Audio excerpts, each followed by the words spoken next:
afternoon, you can keep it the whole weekend and only pay for one day. But this is a limited time offer, so stop into Sunbelt Rentals today, Northwest 27th, just a quarter mile east of I-75. For more information, just give us a call, 352-369-9101, 352-369-9101. Sunbelt Rentals. Get it done, rent it now. 352-369-9101.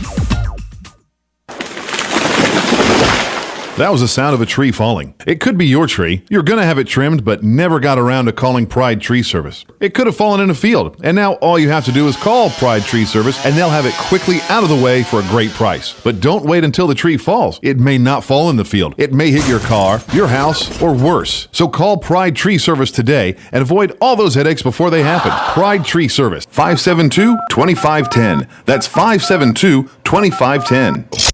Ocala's information station, 1370 WOCA. Ocala.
6 minutes after 9 o'clock. Not a bad-looking Tuesday, but it's going to get a little brighter because Carol Ann Baldwin is in the studio to bring you the show she does every Tuesday.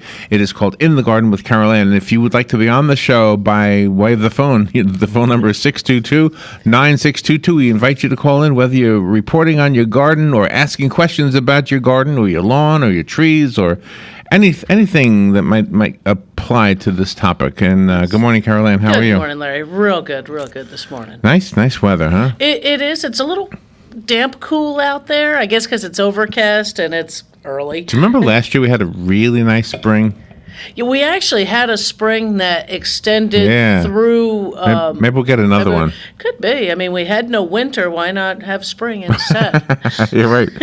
Right. We'll just take an extended spring. Yeah, last year was a nice spring where I know folks who are new down here don't understand that our spring many times can either be very short-lived or we get periods of it and then like summer for a couple weeks and then another spring and then we hit summer for real. But yeah, let's hope this year we get a little bit of, the spring weather for us is the cool evenings, the cool mornings, with warm afternoons. And so we can So here's the big question. Let's see. I was watching the news on Channel 13. Okay. And she was showing in past years how we had some cold dates before March 15th. Right. Now, do you use that information as a way to wait before you plant anything? There's a lot of people who will, because March 15th is the magical date. That's our last expected frost date in Central Florida.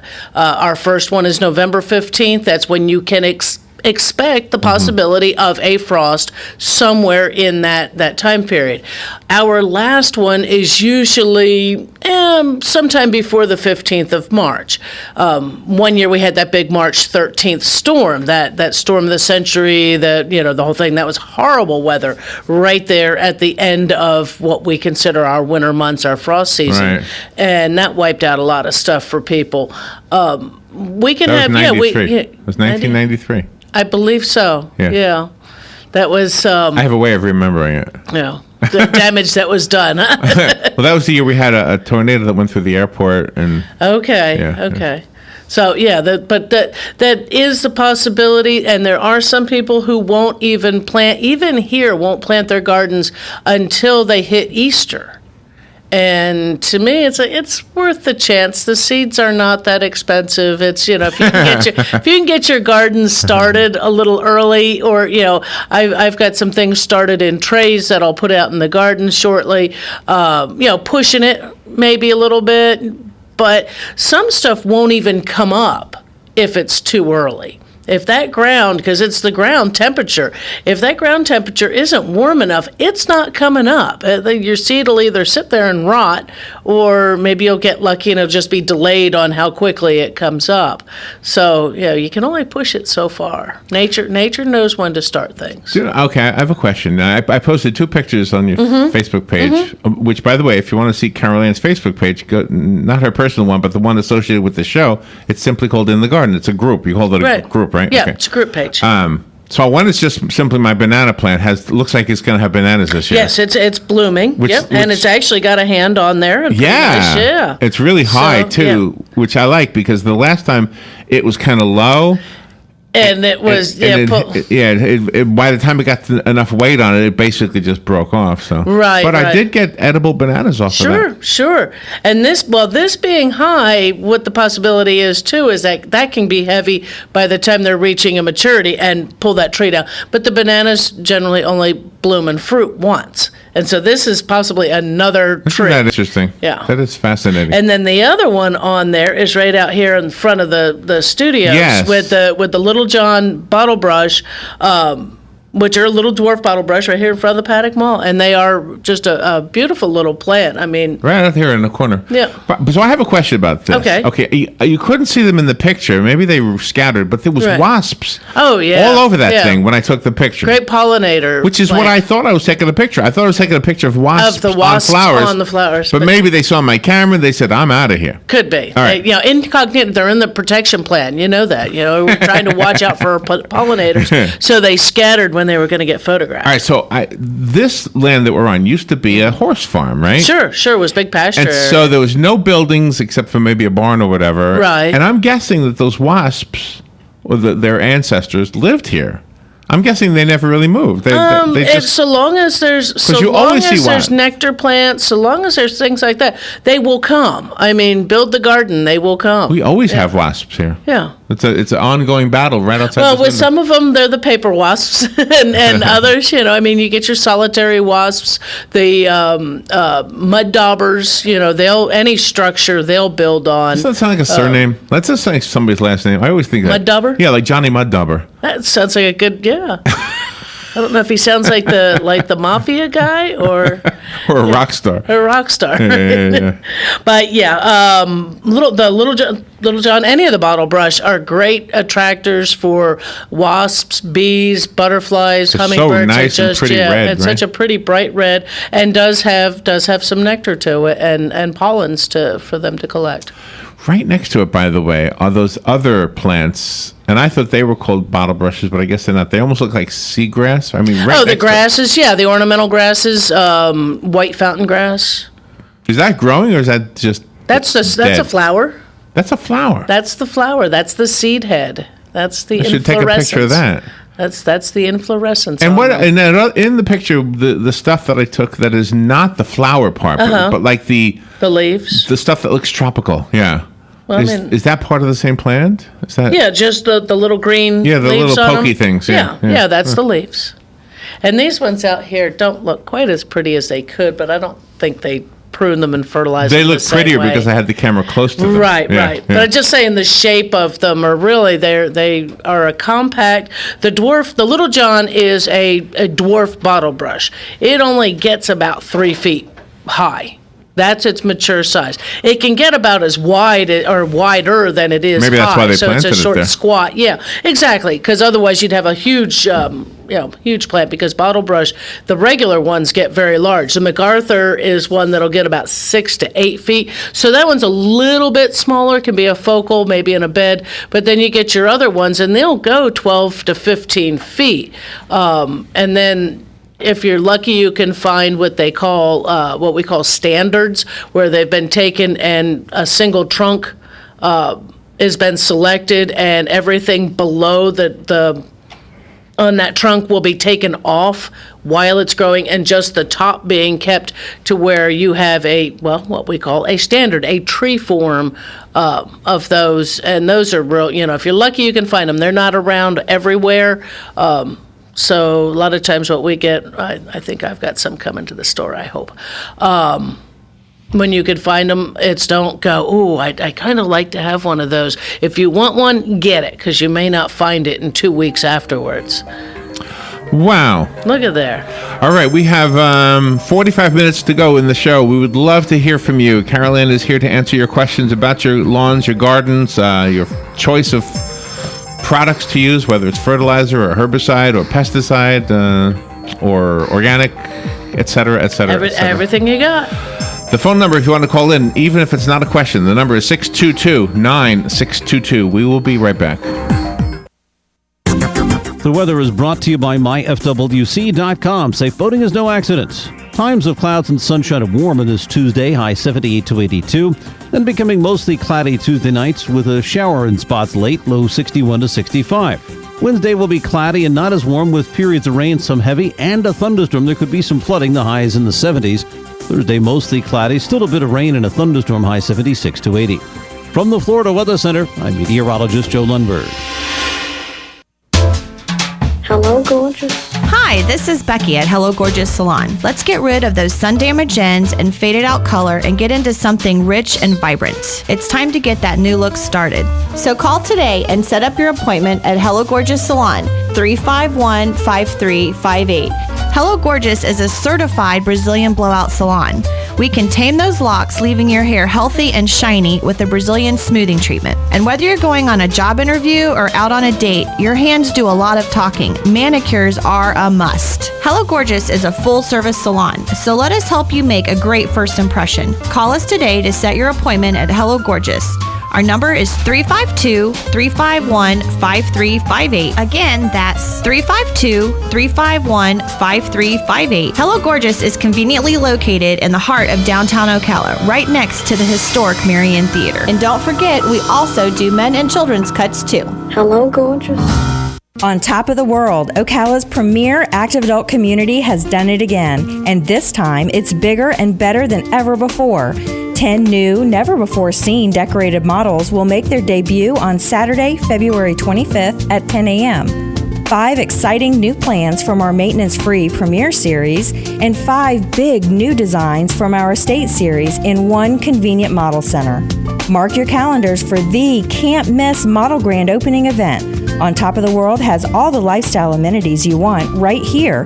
Enjoy over 300,000 square feet of air-conditioned recreational fun, plus over 181 acres of outdoor amenities.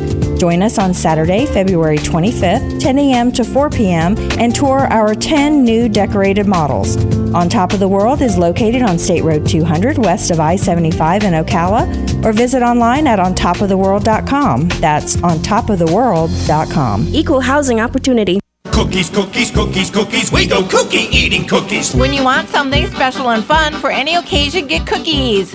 King Cookie in the Paddock Mall in Ocala will make a delicious, fun-filled delight just for you. So next time you're in the mall, stop by King Cookie or call 352-237-2557. KingCookieOcala.com. Customized cookies, cakes, and more. King Cookie. Eating cookies. We're so happy eating cookies. Cookies! 18 minutes after 9 o'clock, 64 degrees. Today's forecast is calling for partly cloudy skies. There's no mention of rain. I've moved my wire because I thought before it said 7%. Now it says nothing. 81 degrees, the expected high, 62 the low. Tomorrow and Thursday we have rain in both days' forecast. So. And it figures I'm off tomorrow, too. Oh, really? Yeah. But it doesn't, sometimes the rain this time of year brings with it cold temperatures, not this time. No, that's, I think, remember I said we had our thunderstorm. Yeah. We've had a little bit of seasonal temperatures, nothing extremely cold. I mean, that dropped down a little bit and bounced straight back up. But one nice thing is with the rain coming tomorrow, if you're doing any planting today, it'll get a good drink from nature. And as we always know, anything coming up out of, we can turn the sprinklers on, we can do this and that, but stuff just doesn't come out of its dormancies, out of it, doesn't color up, doesn't enrich it until we have rain. And we had a bit of rain the other day, which was nice. It became a steady rain, and it wasn't too hard, which really nourished. I mean, the grass out here, under the horses, as far as I remember, last week was kind of brown. Or at least it was, it wasn't as green as what it is today, I don't think. I have a question for you, by the way. And Robin, if I say something wrong right here, just come in and correct me. I think Robin told me that she collected some rainwater and was using it on her indoor plants, and it was better for them than faucet water. Oh, sure. Really? Why is that? Especially, faucet water, especially if you're in city limits or using municipal water, can have chemicals.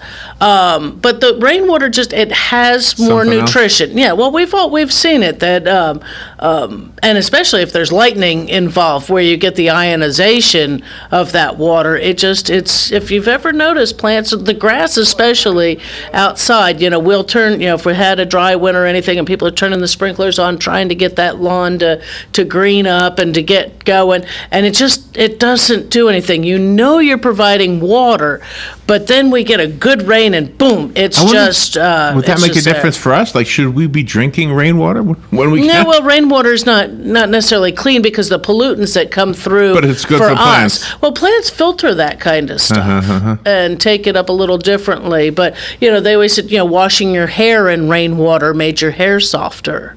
And things like that it was always a nice, I think so. I mean. So then snow would be good, melted snow. Melted snow is, the same, it's very similar kind of stuff. But if you have a water softener on your home, collecting rainwater is going to be, if you have houseplants, collect some rainwater with that, because otherwise your softener salt's going to kill your houseplants over time. Got salt in it, Yeah.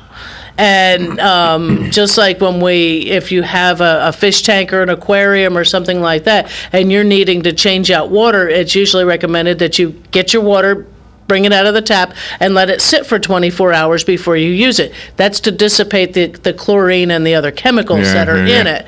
So rainwater is better than tap water for your houseplants, at least occasionally. All right, does used fish tank water serve your plants well, I guess? Oh, yeah. There's fertilization in there. Makes sense. That makes sense. And actually, there is what they call aquaculture that works with that same principle, but you're purposefully farming fish for the table, and you're using that water, whether recycle tanks and such like that, to water and fertilize generally raised beds or container or hydroponic type system, and it all becomes a symbiotic relationship, and you feed your fish feeds your plants and water your plants, and it just nice cycle, and you ready to have some tilapia for dinner. You net some up and clean them and go pick some salad, and you're having a grand time.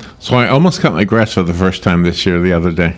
Almost. Almost. I was pulling the rope and pulling the rope and pulling the rope, and I thought, rope broke? No. I didn't have any gas in it. I said, well, that would be the answer to the problem. Yeah, because it sat last winter without gas in it. And check your oil. This is a good time. We probably haven't needed to bring the mower out all winter long, maybe occasionally, but if you haven't, or you have only minimally, this might be the time to go ahead and change the oil.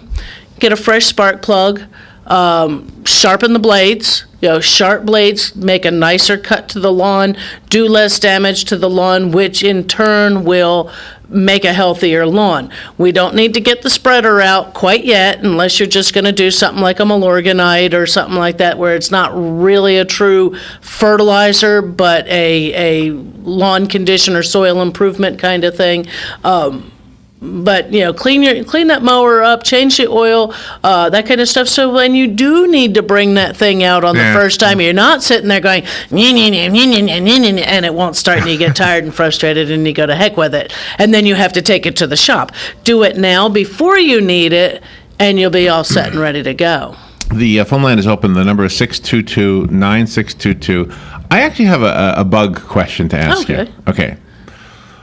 in order to ask you the question, I have to humble myself and embarrass myself. Okay. I used to have so many cockroaches, it was embarrassing. Right. And no matter what I did, and I never hired a professional, but so in other words, everything I could do as an amateur. Right. As a homeowner, I did. I big put box those little dots down. Right. I used Raid. It was an unending battle. Okay.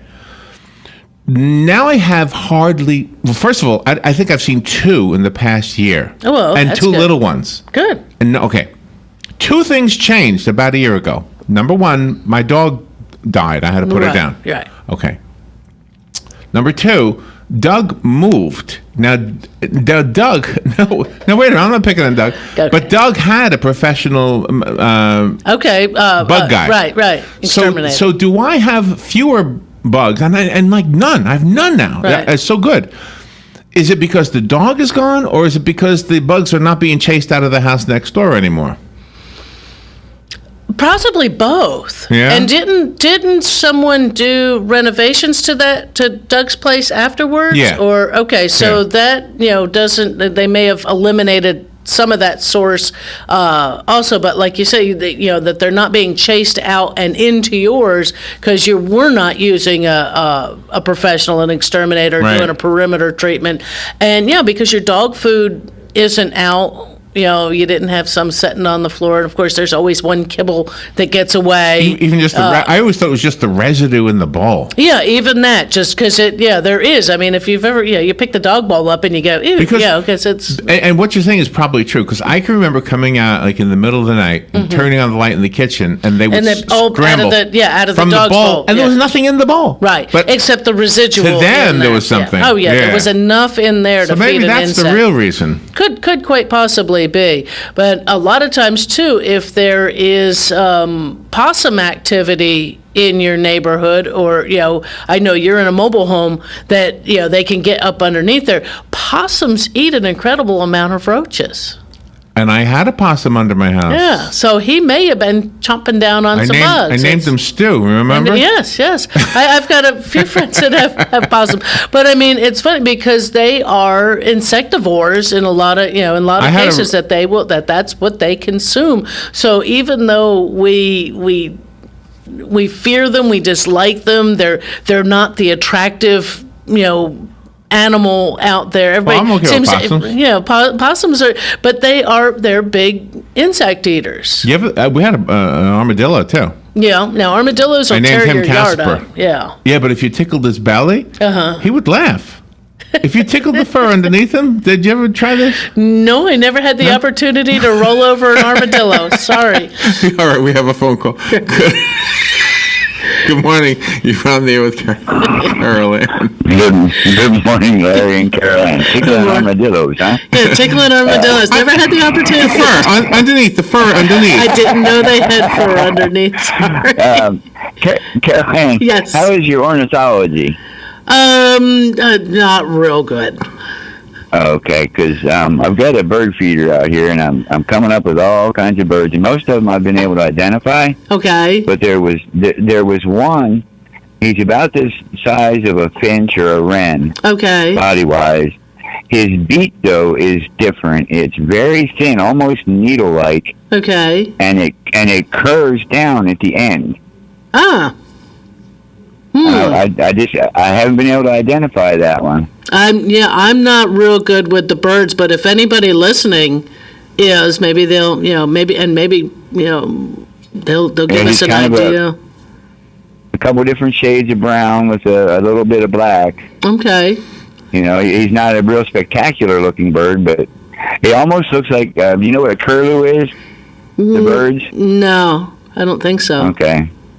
Yeah, like I said, I'm not much into the birding, except for the common ones, Yeah, he looks like a curlew, but shrunk, like maybe a quarter as big. Okay. Anyway. Well, if anybody out there is into the birding, they may be able to give us an idea on that for you. That would be awesome. I'd appreciate it. Fantastic. Right, thank you. You're welcome. Bye bye. Bye bye. Have a good day. Yep, birds are not my strong suit. Well, my yard is very wooded, so I don't I get limited kinds of birds in my yard. I get, the blue jays, I get cardinals, the house, the wrens, and then I get hawks and owls and buzzards, the Carolyn, turkey one night, vultures. I had some owls somewhere close to my home. Oh, yeah. And then there was at least 3 that I could, single out with my ears. And I'm guessing there were a lot of mice getting eaten because they were just carrying on and having a grand time. That was my guess. Good morning. You're on the air with Carol Ann. Yeah, good morning, Carol Ann. Tell me about how can root the azalea bushes. How can you root what kind of bushes? The flowers are azalea bushes. Oh, azaleas. Okay. Usually we wait till some of the new growth begins to harden off, so they'll be putting on new growth soon. And I'm hearing the music come on, so I'm going to have to get into that after the break on how to get those started and some other stuff as well. Okay, hang on there, Ray, if you want to, or you can listen on the radio. I'll keep you hooked up, though, if you want to stay on. Okay, I'll listen. Thank you. All right. We will take a little break. The phone lines are open. Carol Ann's got another half hour left in the show. Plenty of time to answer your questions. The number again is 622-9622. We'll be right back. Fox News Radio, I'm Lillian Wu. The White House expected to announce an immigration launch which could bulk up resources at the Department of Homeland Security, including more manpower and increased authority on the border. This is the implementation of 2 memos sent by DHS Secretary John Kelly. Fox's Griff Jenkins. It comes ahead of the revised new executive order on immigration that we expect any day. This launch will include the hiring of 15,000 additional ICE and Border Patrol agents, as well as aggressive new measures targeting criminal aliens. Police in Barcelona, Spain, firing shots to stop a man who'd stolen a butane gas truck and is driving it at high speed against traffic, ramming several cars. And arguments on Ohio's execution process being heard by a federal appeals court today at issue whether a contested sedative is powerful enough. Fox News, we report, you decide. Ace is a place with the helpful hardware, folks. At Ace, your backyard's right in our backyard, which means we know which products are right for your lawn and garden. We can help you pick out exactly what you need to kick off spring from the best brands like Scott's, Miracle-Gro, and Roundup. Now through Monday only, print out our coupon at acehardware.com and save $15 when you spend $100 or more on regular priced items. Offer valid with coupon at participating stores through February 27th. Limit 1 per household. Exclusions apply. See coupon. Okay, keep your eyes closed. Okay. I want to show you my first ever painting. Ooh, all right. Okay.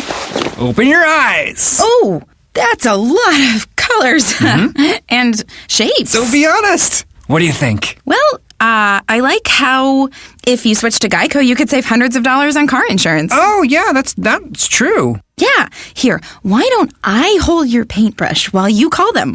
Geico, because saving 15% or more on car insurance is always a great answer.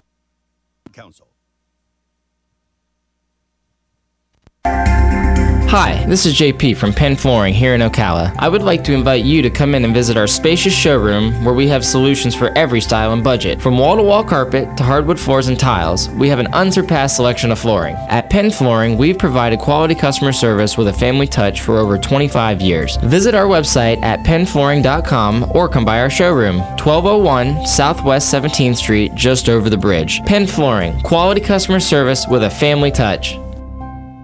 Come to the 4th Annual Habitat Strawberry Festival on March 4th, 2017 at the McPherson Government Complex. The festival's goal is not only to have vendors, food, a car show, a kids zone, live entertainment featuring One Flight Up, a lip sync competition, police versus fire department pie eating contest, and all things strawberry. But to also raise funds to build a habitat home for a family in our community. Check out the website, habitatocala.org, and follow the link. The Habitat for Humanity Strawberry Festival is March 4th with breakfast served at 7:30. Free parking, free admission.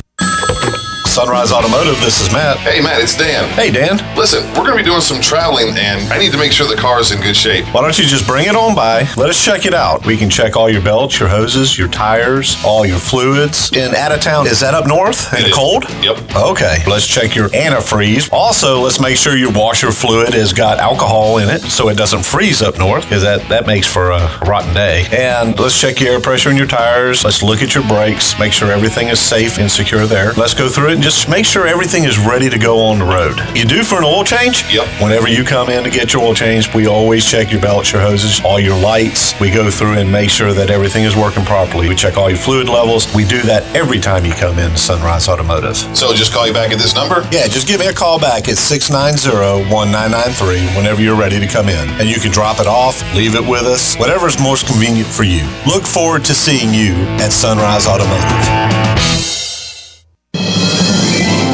Veterans are the foundation upon which our freedom is built. Listen to The Source, WOCA, each Thursday at 9 a.m. to Veterans News with Hank Whittier from Vets Helping Vets. You'll hear tributes, information on veterans issues, and stories that will make you laugh, cry, and feel proud. Veterans News always focuses on the military, past and present, and on our first responders. Veterans News is brought to you each week by Bob Wine's Camellia Gardens and Nursery, keeping you blooming since 1952.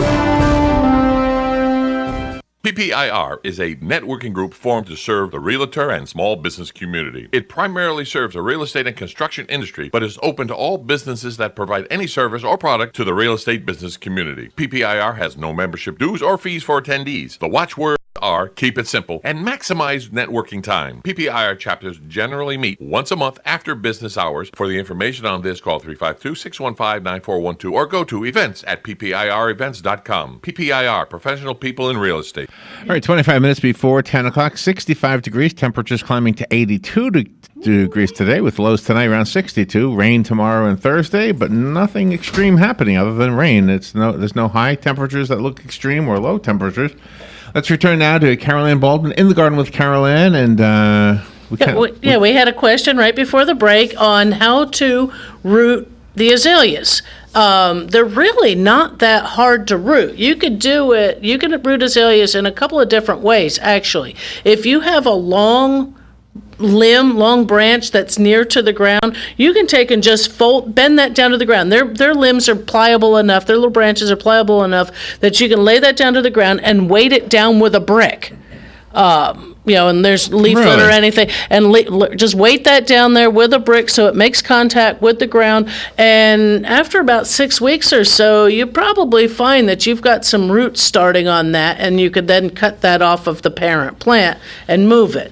Another way to do it would be to wait till the new growth has come on and has begun to harden off. So you're looking at more like about May or June to be able to do it, and you're going to take cuttings that might be about say 6 to 8 inches long, and you strip the leaves off, and using the rooting hormone, or some people are good at, they manage to have good luck even without that, but with the rooting hormone, just a little on that, shake it up and put it into moist starting medium or moist sand.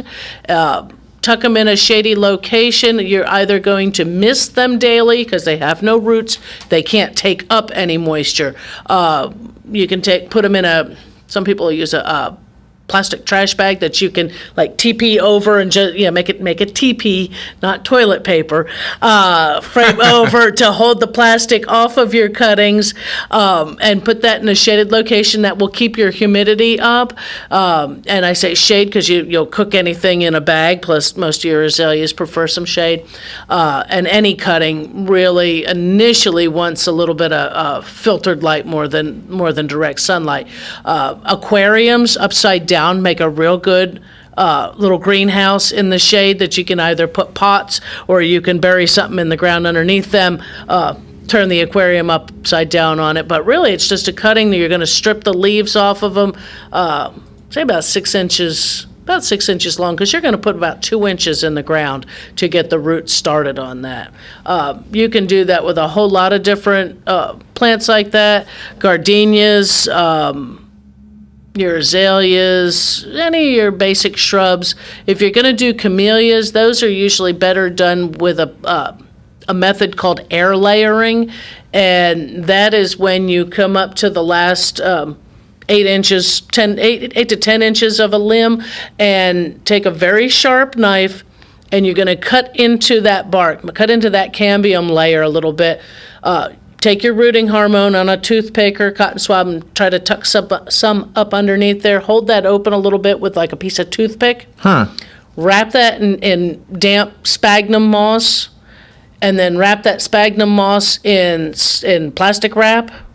Get that on there real good so that it's not going to dry out in there, and then again wrap all of that in aluminum foil. The aluminum foil is going to keep the light out. And so long as the tip of your branch is staying green, you know that it's still alive.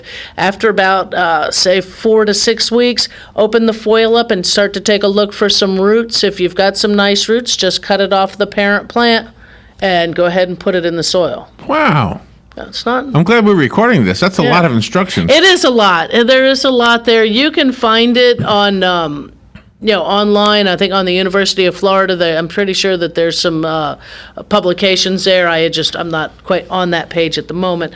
Can I ask one question? Yeah. There's probably 100 more, but where do you get rooting hormone? You can buy that in in any of the. For? Yeah, you're looking for rooting hormone. It used to be called Rootone. I don't know. I guess that name was either bought out by somebody because now you don't find it with that name. It's just it's rooting hormone.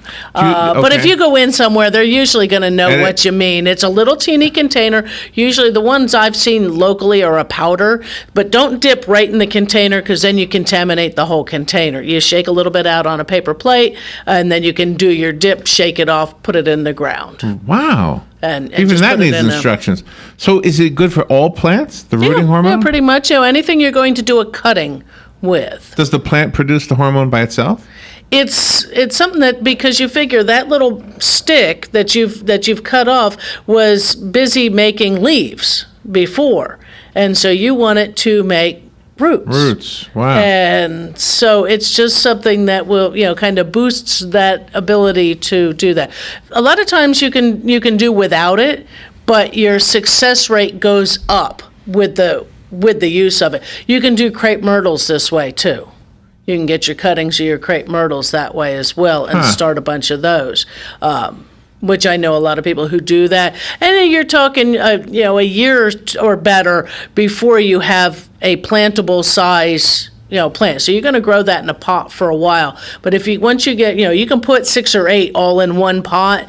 And again, after about 6 weeks or so, tip that over, see whether or not you got some good roots going. If you do, then put them into your individual pots and continue to, get them into the lighting conditions that they need, water and fertilizer as what that plant's specific needs are. This interview is recorded as a video. So if you want that and you didn't take notes, all you have to do is go, because we'll have this up by 2:00 today. Right. You can, all you need to do is go to about the halfway point, because that's when Carol Ann started making explaining this. That's really good information. And there is a book, and the county, our extension office sells it, and it's called, what is it? Wait a minute. That one's the grafting one, but I think that one does cover some air layering in it. But I think we've got some publications on how to start cuttings, start plants from cuttings. It's propagation. It's a simple propagation method. Not really that difficult, but if you're going to do something, and there's take enough. Don't just try to do 1 or 2. You want your success rate to be up there enough so that you get what you're after, and maybe you have a few extra. Because, you never know. You can lose one plant somewhere in its growing time. Right, so, don't just you think you want 3 plants of this. No, go ahead and start 10. It's not going to be that much more. Because the success rate can be a little more difficult on, it's not that hard to do, but it's better to have more than not enough. Some plants make it real easy to do them. Shrimp plants, poinsettias. I've got a plant at home it's called a blue sage, but it's not a sage at all. I don't know why, it's just what it's called. But these plants all have like a node. It'll grow up and there'll be a little, almost like a little knuckle, and leaves will come out of that, and that'll continue up. And if you cut those to propagate, again, going from the top of the plant down, you come down and you want one of those little nodes to be under the ground when you put that in, because your roots will come from that. That's its growing point underground. will be from that little knuckle, that little node. Right. And like I said, poinsettias have that kind of growing. Shrimp plant does. The blue sage does. I'm trying to think of what else. Well, there's a few other plants out there that will root that way. But again, we usually start our cuttings with what we call semi-hardwood. It's after the new growth has begun to come on, but before it has fully matured. Not the softwood, because that's the new wood. The semi-hardwood is in between. So it's like wow. May. This 15 minutes is you're like a teacher in this 15 minutes. About May is usually when I think about cuttings like that. Wow. So. Is that the same thing that happens with like when you take a clipping of a plant and you just put it in the ground? Is it? It's propagation. That's pretty much what you're doing. Without the hormone part of it? Right. That would be without a rooting hormone. And so, if you could even do your own experiment. Collect 4 and do it without a rooting, 4 or 5, do it without a rooting hormone.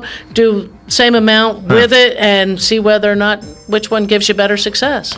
One of our really good sponsors is Bob Wine's Camellia Gardens and Nursery, and he gives us $20 gift certificates to give away now and then, and I've got one right now. Fantastic. So don't wait till then, because I have it right now. So if you want the one I have, call during the break, 622-9622, and it's yours. The weather is brought to you by myfwc.com. Safe boating is no accident.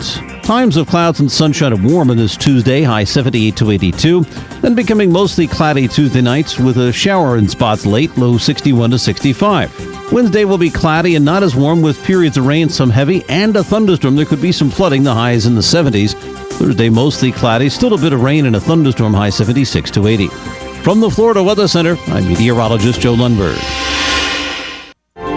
Hi, my name is Erica Olstein. I'm a doctor of acupuncture and oriental medicine. Do you have a gout-ridden toe or bowels that move too slow, creaky knees, or how about an asthmatic wheeze? Then acupuncture is sure to please. Come visit me, your primary care physician, Erica Olstein, at A Better You Healthcare. Call me at 352-615-5566. That's 352-615-5566.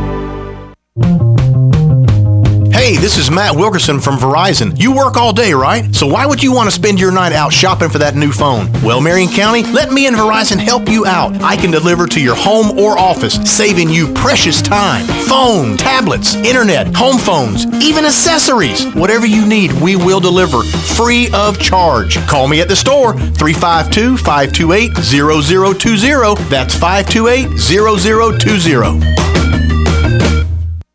Leprechaun Soft Wash is the roof washing method that is safe and effective on shingles, tile, metal and shake roofs, vinyl, wood, aluminum, hardy board and stucco siding, driveways, pavers, and the list goes on. Leprechaun Soft Wash is fully insured and uses biodegradable cleaning products. Plus, Leprechaun Soft Wash offers a spot-free warranty on roof cleanings. Call 751-2325. No more blimey roof stains with Leprechaun Soft Wash. 751-2325. The Daytona 500. It's the race that defines legends, and as the world's only motorsports stadium, Daytona International Speedway is the place that redefines what a race can be. You can experience it all and witness the next career-defining NASCAR moment at the Great American Race. But hurry, the 2016 race sold out, so don't miss out in 2017. The Daytona 500, Sunday, February 26th. Guarantee your seats at 1-800-PIT-SHOP or Daytona500.com. Whether you're just starting out in your career or ready to make a change, being a commercial pilot is within your reach. The FAA has predicted that in the next few years, the number of planes in the sky will double, and that means a lot more jobs in aviation. Ocala Aviation has teamed up with an accredited university, enabling you to get a college degree in aviation while training to be a commercial pilot. And with options like financial aid, grants, and scholarships, it's never been a better time to get your new career in aviation started today. For more information, call me at Ocala Aviation, 352-861-7484. All right, 12 minutes before 10 o'clock. Gosh, I had a lot of people wanting the $20 gift certificate. Donna was the lucky recipient. Thank you, Donna, for calling in, and everybody else, thank you for calling in as well. Let's return now to Carol Ann Baldwin. In the Garden with Carol Ann. This hour goes so fast. It does. One of my favorite hours in the broadcast week, and And Donna's so lucky she got her gift certificate there for Bob Wines. Don't forget, this is the time of year to be looking for and getting those planting beds either planned or ready, or getting your plants ready to plant. Landscape plants, your annual flowers, vegetables, and things like that. And I know Bob Wine certificates are good for plant material only, and I think it's also non-seasonal. So I don't know whether or not he covers any of the veggies or little annuals or anything on that. But if you're looking for shrubbery and things like that, go hit him up. And camellias, if you're looking to put a camellia in your landscape, that's the place to go. Like last week, we were talking about on their website that the different had the samples of the flowers, so that you can see if you're looking for something different than what the big box store is going to have. Go check out Bob Wines. Yeah, that's a good advice. Good morning. You're on there with Carol Ann. Yes. Good morning. What kind of moss were you using during the propagation? Yeah. The sphagnum peat moss. The string kind. Say again? Where do you find that? Just in the big box stores. It's usually by the orchid supplies. Okay. Yeah, it's the one that's the string kind. It's not been ground up. It's you plop that in a bucket and get that nice and moist. Wring it out to a damp sponge feeling, and just wrap that around there after the cut, and hold that little cut open. Wrap it in saran wrap and then aluminum foil. Thank you. Enjoy your show very much. Oh, you're welcome. Yeah, I'm glad he asked that question. Yeah. I was wondering the same thing. What are you saying? What The sphagnum moss. Yeah, all of these items are something. Well, besides the aluminum foil and the saran wrap, those you'll find in your cupboard or the grocery store. But the rooting hormone is going to be in the garden centers, usually somewhere near the small boxed Miracle Grow kind of things, or the little houseplant fertilizer kind of stuff. That's where, it's a little container. It's not big. It holds maybe 2 ounces, size of a small jar of, what am I thinking? Vicks, or a little tiny jar of cold cream or something like that. And so there's that. And then the sphagnum, again, is something that where I'm at, it's with the orchid supplies, because that is a big item with orchids. Orchid you can say where growers you're at. Some people know you're. I know. You're at I'm at Lowe's. I just hate it when they don't advertise with us. I know, but people make at Lady Lake. The Lowe's at Lady Lake. Lowe's at Lady Lake. It's with and it should be in all the Lowe's. By the orchid supplies, and it's the sphagnum moss. It's the strands, not the ground sphagnum. You take off a little bit, put it in a bucket of water, get that nice and moist while you get your other stuff together. And use a good sharp knife, not just your pocket knife. You might get a razor knife or an X-Acto knife to make your cut to where it's nice and smooth, nice and clean, and keep the box of Band-Aids handy. By the way, look at this. This is from Valentine's Day. Yes, and Robin, still wonderful. Robin cut the stems. Put a fresh cut. So she knows her gardening skills, too. All right, we do have the phone ringing. A few calls coming in. Let's take one at a time. Good morning. You're on the air with Carol Ann. Good morning, Carol Ann. Morning. And Larry. Hey. I didn't think I'd be calling for a couple of weeks because everything's kind of like under control, but all of a sudden I've got an armadillo that fell in love with my yard and is aerating it, or in other words, digging a lot of holes all over the place. Yes. And I had my wife research it for trying to see what I could do about it, and interesting enough, to distract him, I found out that he's living along in one of my bushes in the back. I didn't realize it, and I started looking around, and sure enough, there was his hole.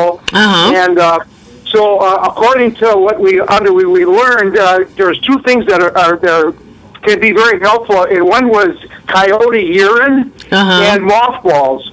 And of course, I chose the mothball because I don't know if I can get coyote urine or not, or even how to use it. You get it from a coyote. So I put a lot of mothballs around where he's living and around where he was digging and stuff. So now it's been 2 days ago, and so far no problem. So I hope that distracts him. Well, actually, we don't put mothballs outside. They are toxic, actually, mothballs are. Mothballs are supposed to be used in enclosed areas to keep moths at bay.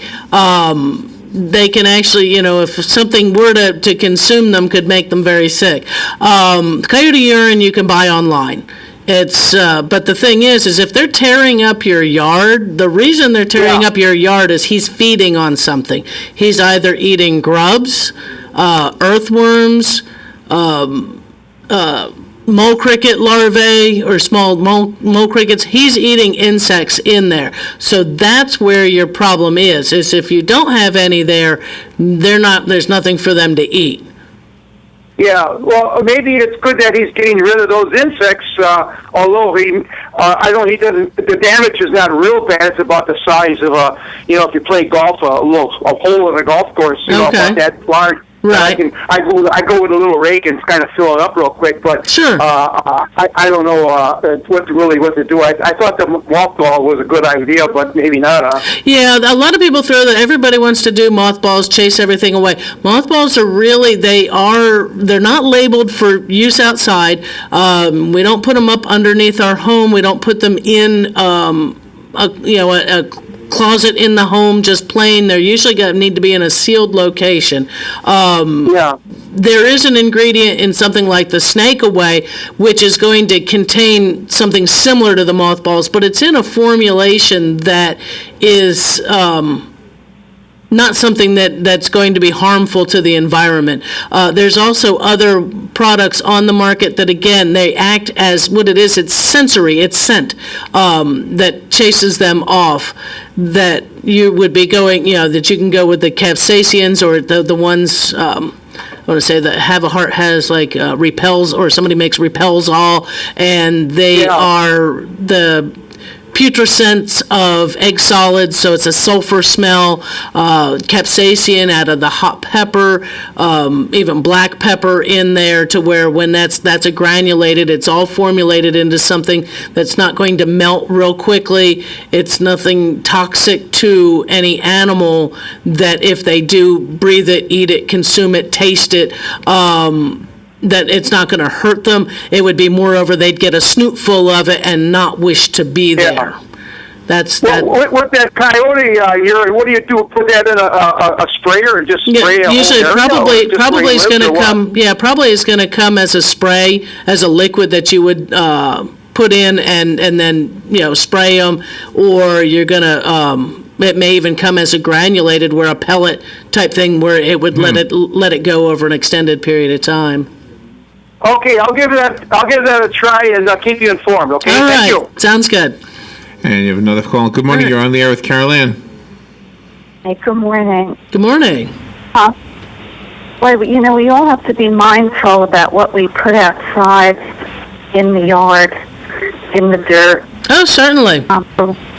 I mean, it all leaches down finally into the water system, and then toxins like mothballs, that'll stay in the earth for a long time and really wreak havoc for whether it's insects, birds, plants, and then the plants take up that stuff, and then if there's flowers, it affects the butterflies and everything feeding on it. So I would just hope that everybody would be mindful that things like mothballs and other very toxic things really shouldn't be applied that way. So. Sure, you got to follow the directions. If it's not labeled for that use, you do not use it for that.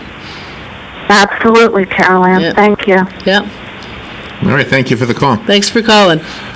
That's some good points, and I'm glad he brought it up, though, because how many of us would not even know that? And it's one of those kind of things that, especially when we go online, we take everything that somebody puts out there as being safe, or safe and effective. They wouldn't do anything that would be harmful. Some of it might come from generations before us. Correct. It's some of those things. Right, we didn't know any better, or actually the formulation might not have been what it is today. And so it's one, and even I've even had somebody say, well, my exterminator told me to do this, and it's like, he should have known better on some of those. So it's, if the label doesn't give you a way to use it in the exterior, we don't. If it's if it's just something we need to be careful with, is anything, and when you're not going to use it per the directions, you're possibly harming, I believe that was Ann that called. I think it was. Just now, Lauren. Yeah, Lauren. Okay. It's one of those kind of things that has an accumulative effect over time, possibly, that can be detrimental to your own health. Throwing mothballs underneath, if you have a mobile home up underneath your house, those fumes are going to come up into the home and are not good for you. It might chase away the armadillo or the possum underneath there, but it may not be good for you in the long run, a few months down the road when you find out that you're sick from something. So read and follow directions on anything that you're purchasing, because that label is there. The research has been done. It's not there to inconvenience you or to tell you you're not allowed to do something. Actually, it is telling you you're not supposed to do it this way. So where is the place where these coyotes live? I mean, they just peeing in the bucket or something? I think they get that from zoos. The coyote zoo. Yeah, coyotes in zoos and things like that. Zoo makes a little money on the side. On the side, yeah. Well, that's like elephant poo too. They make those. Who knew? All right. Well, Carol, as always, really super interesting. And for the listeners, I encourage you, if anything Carol Ann said is something you didn't take notes on and you wish you did, guess what? We recorded the whole thing. You can slow it down, watch it a little piece at a time. Right. And it'll be on WOCA's Facebook page and our YouTube channel. Thank you, Carol Ann. Thanks, Larry. Good show. We'll be right back. Broadcasting from the Paddock Mall Studios, this is WOCA, Ocala, Gainesville, The Villages, 1370 AM, 96.3 FM, The Source. Fox News Radio, I'm Lillian Wu. New orders on immigration could be released shortly by the Department of Homeland Security. Two what are called implementation memos. These are